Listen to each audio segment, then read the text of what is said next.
Okay, so relational model and ERT plus minus very similar.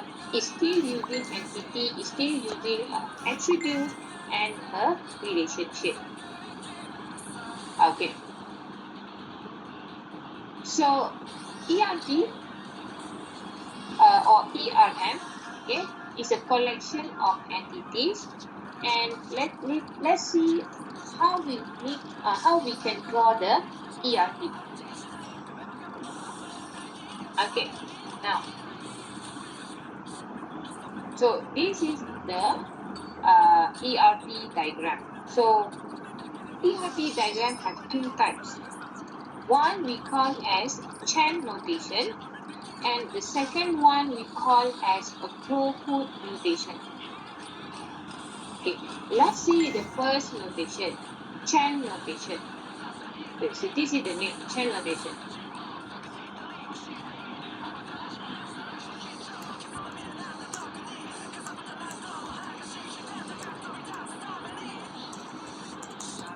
So chain notation, and the second one later, throughput notation. Let's see the first item, one to many.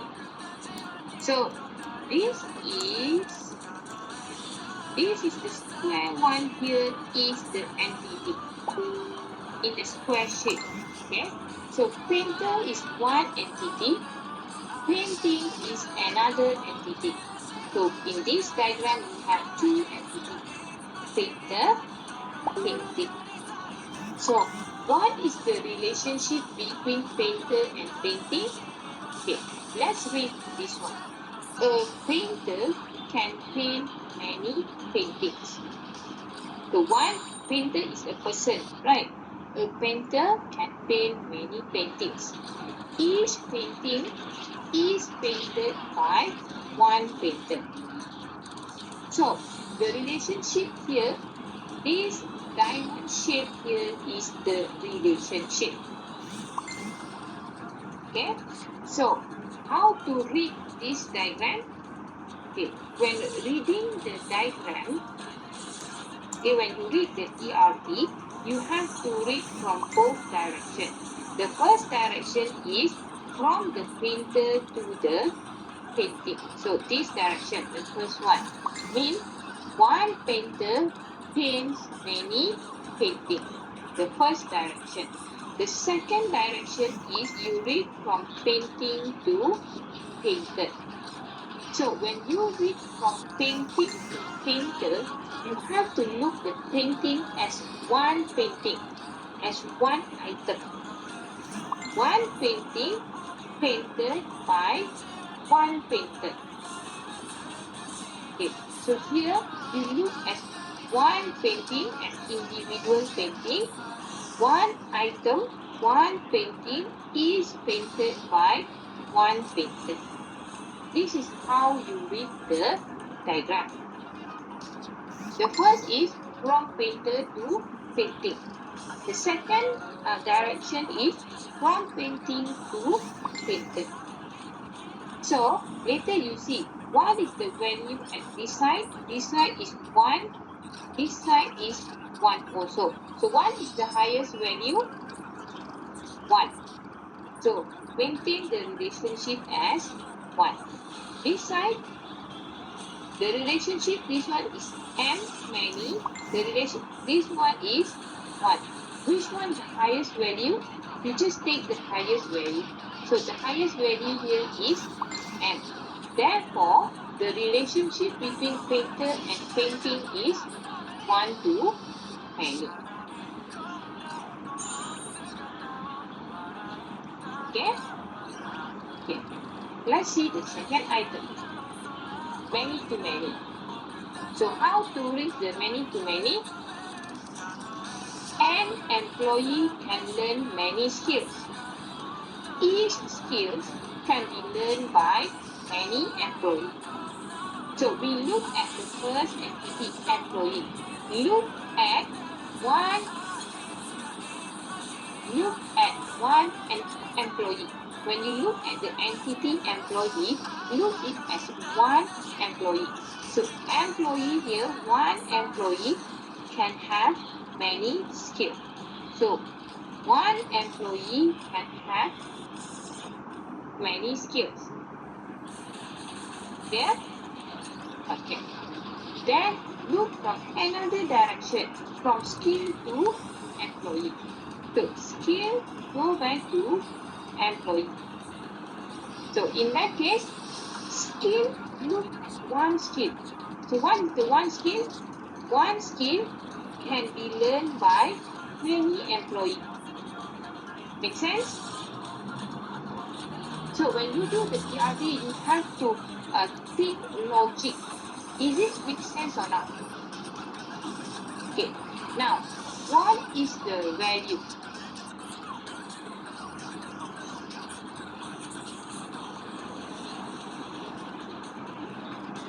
Okay, so what is the highest value here? This one is 1.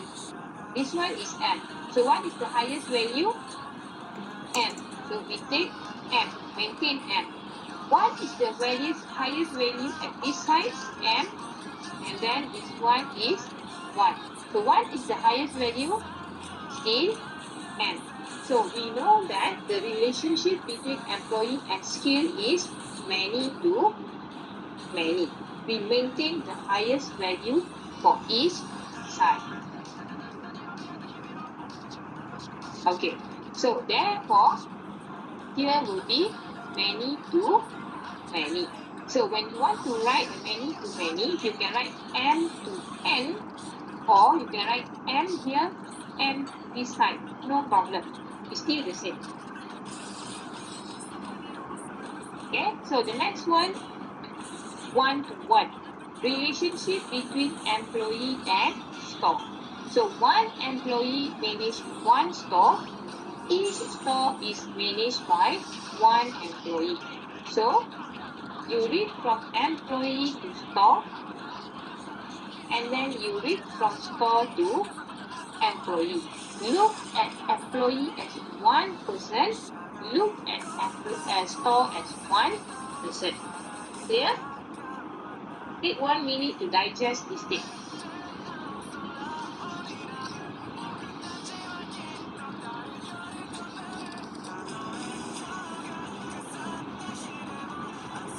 Okay, good.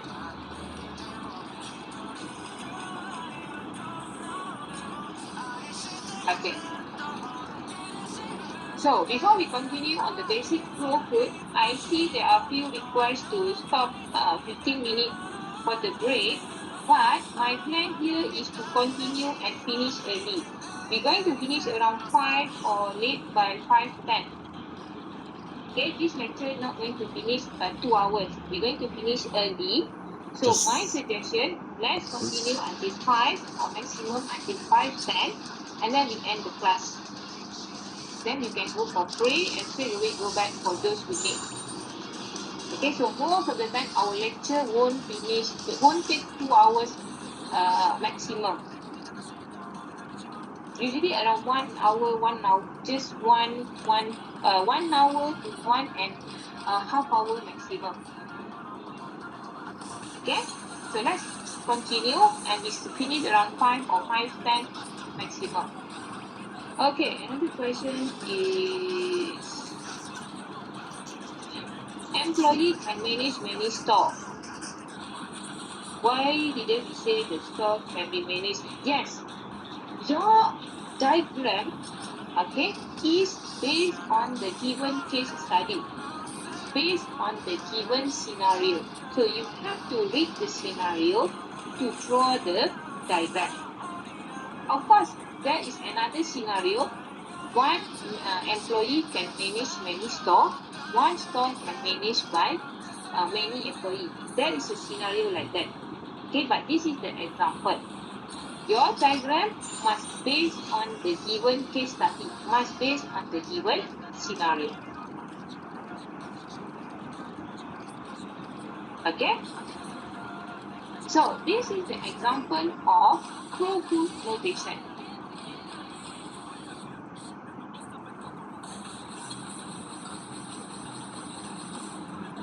So this is called as crowfoot notation. So it's still the same case study, same example like the previous one, but this time look at the different. I just mentioned just now, we're going to end around 5 or maybe 5:10 maximum. So I will continue class until 5 or 5:10. And then after that, we're going to end the class. You will go for prayer. I also will go for prayer. And then anyone that needs to go back, you can go back quite early. Clear? Otherwise, this is class, online class. You want to go for prayer, of course you can leave the class, and whatever you missing, you can catch back. Time for prayer, we have a allocated time for prayer, right? Okay, next. So this is the example of a crowfoot notation. Focus on the different shape. Okay, so just now in the chain notation, entity is the box like this, right? Just simple. But for the crowfoot notation, entity is like this. Okay, so this is the entity. That's a little bit different from chain notation just now. Okay, so this is the second entity. Also, you can see the difference between the relationship. So, relationship for the chain notation just now in the diamond shape. But relationship here for the crowfoot notation is line, just one line like this, and then the relationship label just like this. The line between these two entities can be dot dot dot like this, or can be one straight line. Okay, now for the crowfoot notation, okay, so you focus on this one. This one to say that it is one. And then the shape like this is many. So just now in the chain notation, it labeled as 1M, correct? So this one, you don't write 1 or you don't write M. It just draw the symbol like this. So many to many, it will be like this. This one and this one. Okay?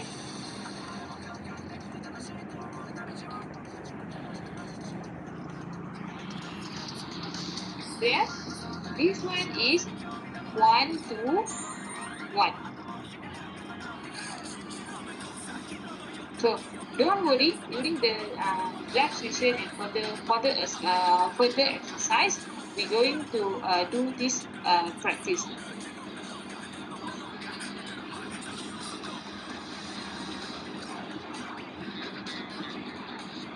Okay, so we finished for the chapter of data model. So data model, you have to know 4 types of data model. Okay, hierarchical data model and network data model is just for the understanding. You have to focus more on the relational data model. Okay, and then our main focus is to know how to draw the entity relationship model. Okay, ERD. Entity relationship diagram, ERD, is inside the entity relationship model. Okay, clear? Good. So let's move to the next, a little bit more. Since, okay, I think we can finish by 5. So let's continue more. Okay, this one I just want to touch a little bit introduction on what is a relational data model. Relational database. Because next week is 1 week break, so this one is just to give you an overview. And once we come back for the following week, we're going to focus on drawing the ERT. Okay, So we're going to see what is a relational table and what is the components to build the relational model. Another two parts here, data integrity and data dictionary, we're going to cover in the following weeks.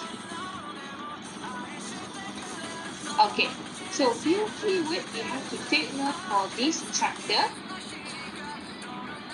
Primary key, a foreign key, candidate key, attributes and domain. Okay, so just now we have seen what is a relational data model, right? It enables the programmer or maybe the designer to view data logically rather than physically. To view data logically means we want to understand how the process works. From start the data key in until at the end when you produce the report, for example, the final report. Rather than what is a physical data. At this point, we don't really care much on physical data. We want to understand the process. Of course, you need to know also what is the data inside, right? But our main focus is to understand the entire process. Okay? So, when we have a relational model, the main thing, the most important thing is tables. So, I believe you already know what is a table. Tables have row and column.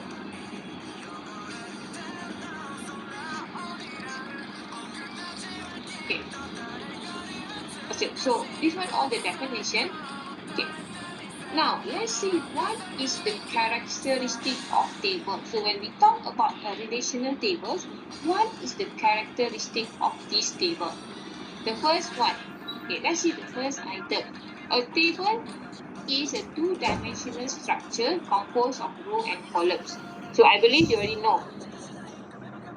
Correct? Okay, table have column and row. Done. Each table row, or we call as tuple, represents a single entity occurrence within the entity set. Okay. Remember back, you already did in the last lab session, you entered data into table publisher and table books, correct? Okay. So when you enter the data, you enter data into columns and row. So what is a row?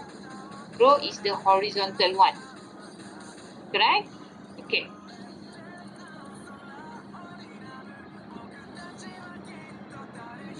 Horizontal is the data. So remember when you enter the horizontal, this is the one set of data. Okay. Second row is the second set of data. The third row is the third set of data. Okay. So number 3, each table columns represent an attribute and each column has a distinct name. So just now we see rows. Another one, we have column. So each column, one column represents one attribute. Okay, so you have to know what is the row, what is the column.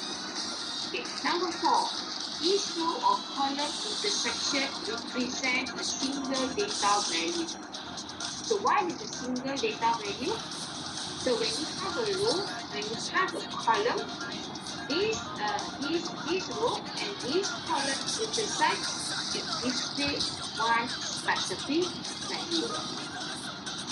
Okay, number 5. All values in column must conform to the same data format. Remember when we do the exercise to create the table, you create each column with a specific data type. Each column has its own data type, right? Cuaca 50, integer, 8. So for each column is the vertical one. For each column, you must have the same data inside the column. Clear? Okay. Number 6. Each column has a specific range of value known as attributes domain. Okay, we're going to see attributes domain later on the following chapter. So the order of row and column is immaterial to the DBMS. So it doesn't matter which column come first, which row come first. It doesn't matter. It's just up to your preference. You like this column to be at the front, you like this column to be at the end, at the behind, no problem. It's still treated as the same in the DBMS. And then number 8, each table must have an attribute or a combination of attributes that uniquely identify each row. So, in each table, we must have a unique attribute, and this unique attribute we call as a primary key. Later we see what is primary key. So, this is the characteristic of a table. So when you do exercise later, you have a pattern.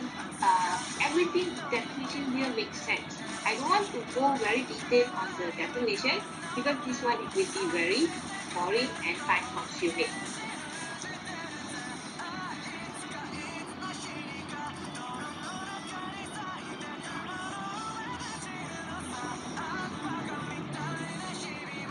Okay, so this is an example of table student. This is one table actually. This is one table. It starts from this column and continue to this column. It's just one table, but not enough space. So that's why it displays like this. So here we call as row. So this is one row. Horizontal, one row, two row, three row, four row, and so on. Vertical, this one is one column, two column, three column, and so on. So can you see here for student number, for example, the data type is integer. So everything in the column student number is the integer value, a number. And then you see student transfer here. It is varchar data type, but what is the data inside? It's just yes and no. Student GPA is all a decimal. So that's why for each column it has the same data type. Okay. So remember just now column and row when it intersect, it have a specific value. Okay.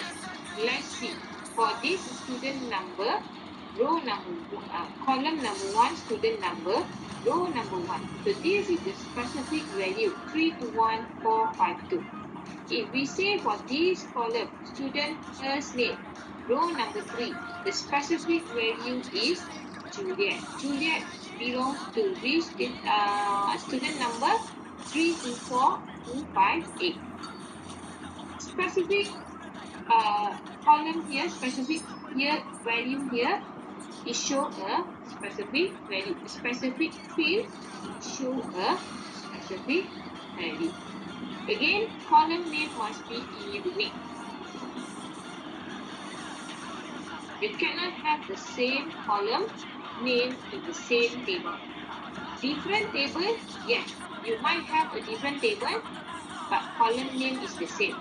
But in one column name, you must have only a unique column name. Take note of that one.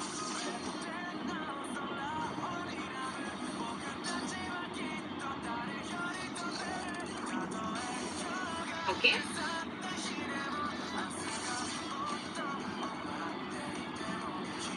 Okay.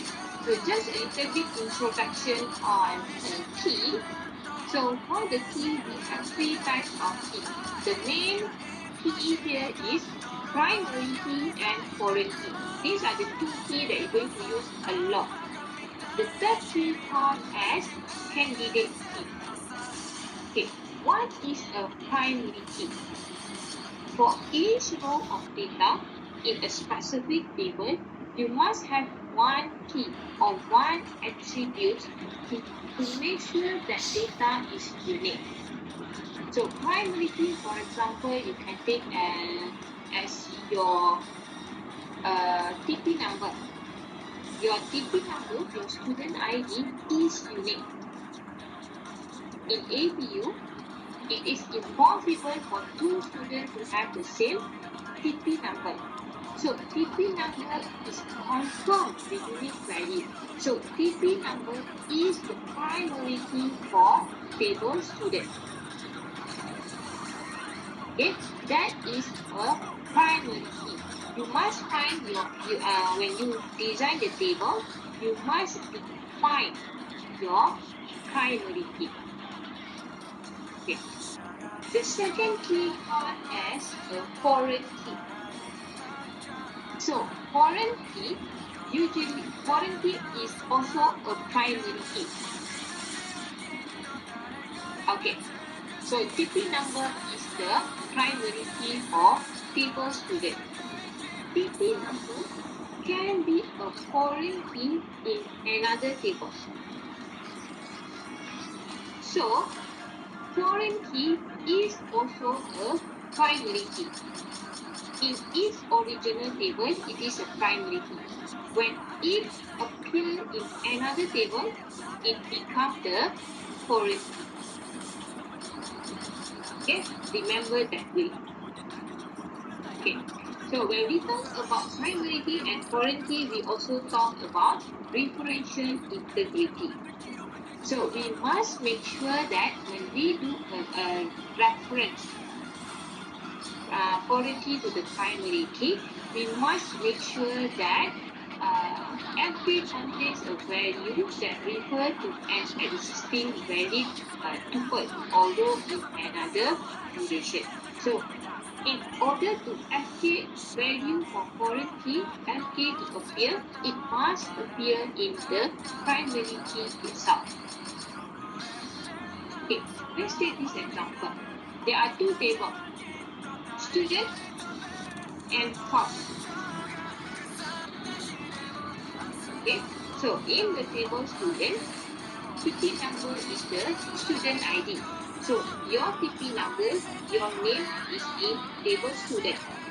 At the same time, there is another table called course. This table course, it registers, for example, this module, Introduction to Database Module. So, Introduction Database Module, of course, it has its own code, like IDB code itself, to say that it is a unique course. So, for IDB module, we want to know how many students enroll to this module. So, how are we going to know? Your TP number is PK in the student table. Now it appears as the FK in the course table. Because it is a primary key in the original table, in the student table, now it is FK in the course table. So, in order the TP number to appear in the course table, it must appear in the student table first. Otherwise, the TP number is not valid. That is called as referential integrity. We're going to do exercise, then we will have a better understanding on FK and K. But this is the theory.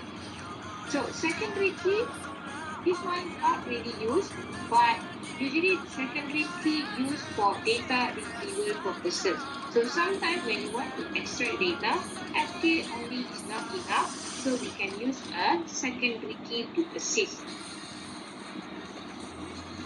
Okay, the last one, candidate key. So candidate, you know the word candidate, right? So in one table, okay, let's see this one.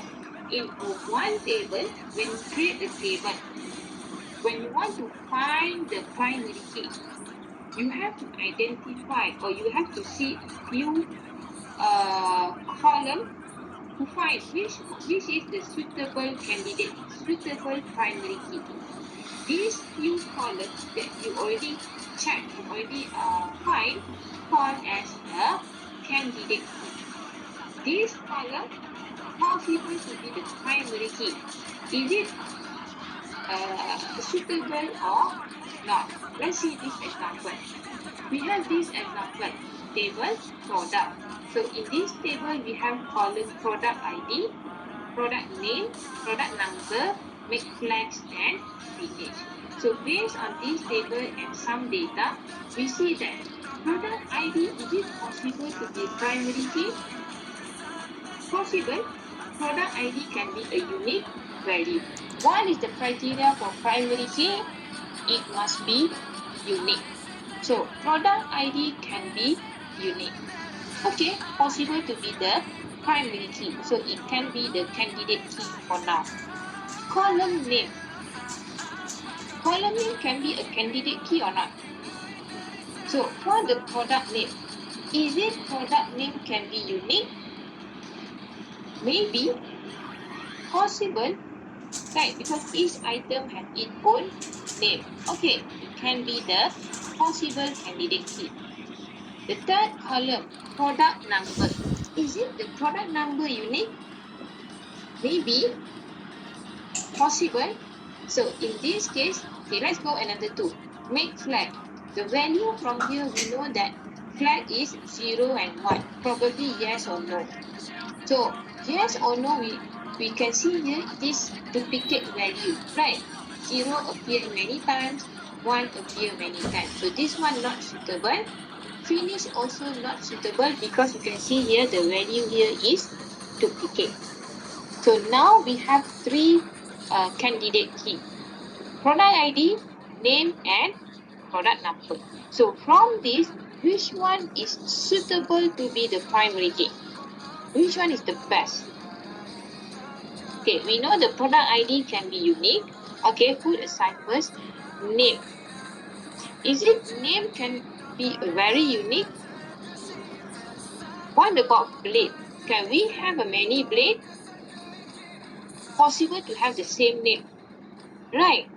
Like chaining. Chaining can have many repeated value. Possible. So this one is less suitable to be the primary key. What about the product number? Product number is unique or not? At this point, the data is unique here. But product number is come from the vendor. Product number come from the product itself. What if the same product, what if it have the same number like this one, CA6738. It have the same number, two products that have the same number, but it come from a different vendor. And because it come from the different vendor, it's actually two different items. Possible to happen? Possible, right?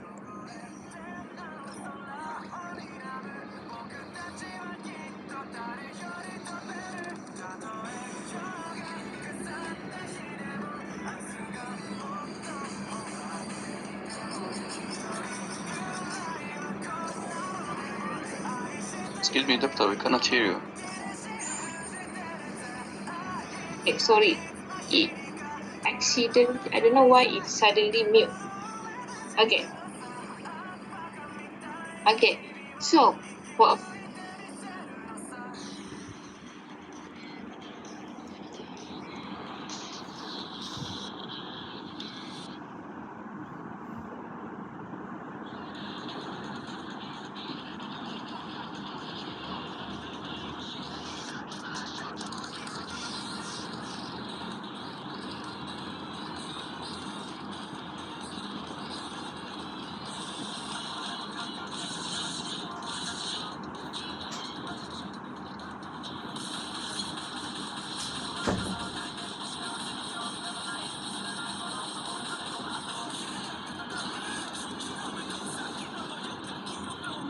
please, you are muted.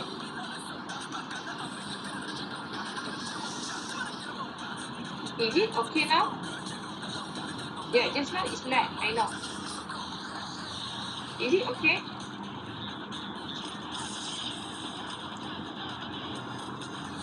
Okay. Just now it lag and then okay, it's now okay, back to normal. Okay.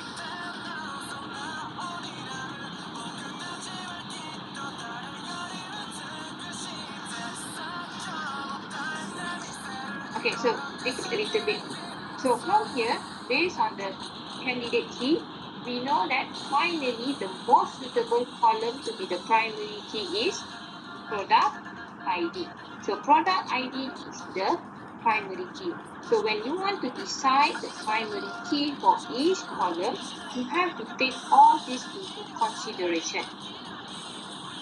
They always not only look at the existing data, look also for the future data. What is the possible data to be entered into the table? Okay.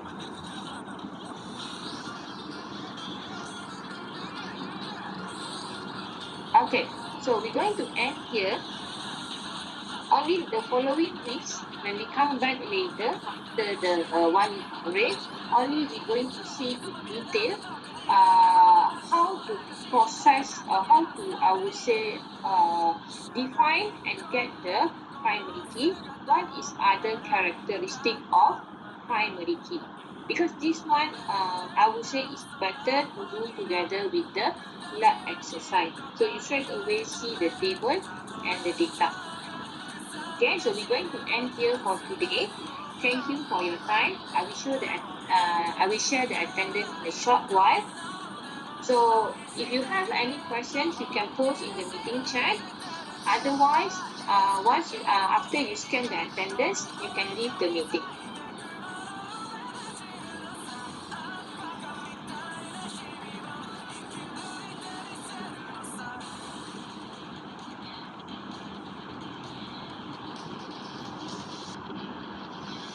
Exercise, we will do exercise in the lab session.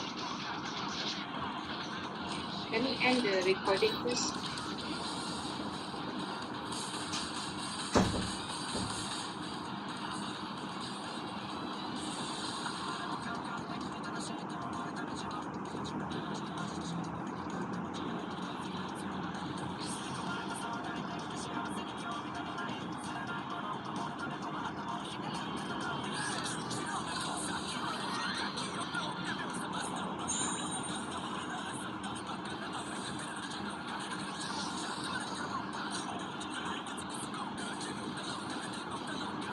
Okay, so please scan the attendance and thank you for today.